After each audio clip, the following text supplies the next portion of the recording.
I'm Adams Sutton, and I'm a sculptural basket maker. Never thought of myself as a conceptual artist because whenever I would have a preconceived idea of something to make, it wouldn't come out the way I expected. The most significant thing is that I'm trying to create some asymmetry in the shapes, and that's what I focus on. That the shape had to come as I wove.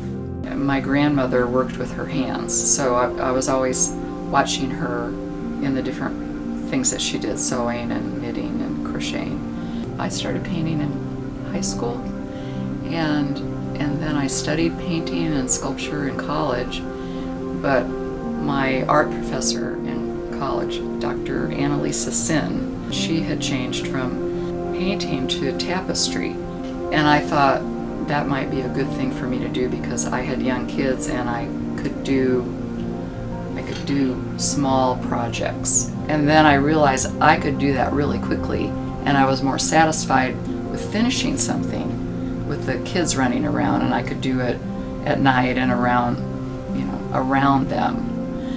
And that was how the basketry started. Early on, I had the opportunity to take a class with Ed Carrier, who was a Suquamish clam basket maker. He taught me how to gather roots and branches for that basket. But that was where I decided then that I wasn't going to make those baskets because they weren't mine. The idea of making a sculptural basket came to me when I was teaching at basket conferences in Michigan. When I was flying home, I realized that I could start making these sculptural things with the cedar and the sweetgrass, and the shapes could go in and out. And I didn't sleep the whole way home because I had so many ideas about how to do it.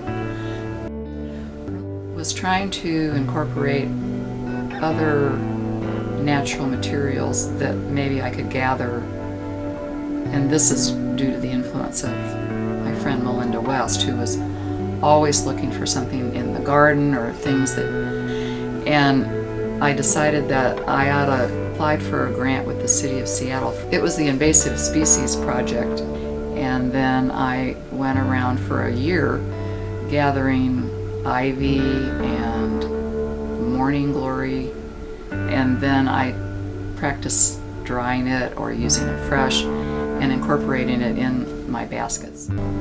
This led me to applying for a GAP grant with Artist Trust, and also with supplemental grants from our guilds, the basket guilds. And then I went to Sardinia. They have this long tradition of using asphodel that they gather, and I wanted to know more about it because there's nothing written in English about it. I wanted to learn about the gathering. So I went there and spent a couple weeks going to different towns and trying to locate the basket makers, and I found a 95-year-old woman that was sitting in her garage weaving her baskets, and she was so excited that somebody from America would come to her garage, here I'm in my garage, and be interested in her baskets. It just was the interest of and the understanding of basketry in other parts of the world. In 2013, the Bellevue Art Museum had going to have a show called High Fiber, and you had to apply with a concept of what you would do, and they wanted an installation of some kind. I came up with this concept of these cascading baskets, and it ended up being a set of 9, and they got bigger to smaller. Then the Renwick Gallery, which is part of the Smithsonian, they were having their 50th anniversary, and they wanted to buy that set of 9 baskets. The show that they created was called This Present Moment. It was really very interesting because it's all quilters and basket makers and woodworkers and that were part of the show. I'm just still making baskets.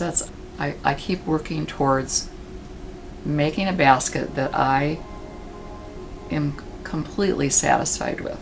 I don't think I ever get there, but I'm trying to get there. So I think that's all it is. I have enough cedar bark probably the rest of my life, but I still want to go out and gather and be with my kids in the woods, and just that the act of doing that is a part of it.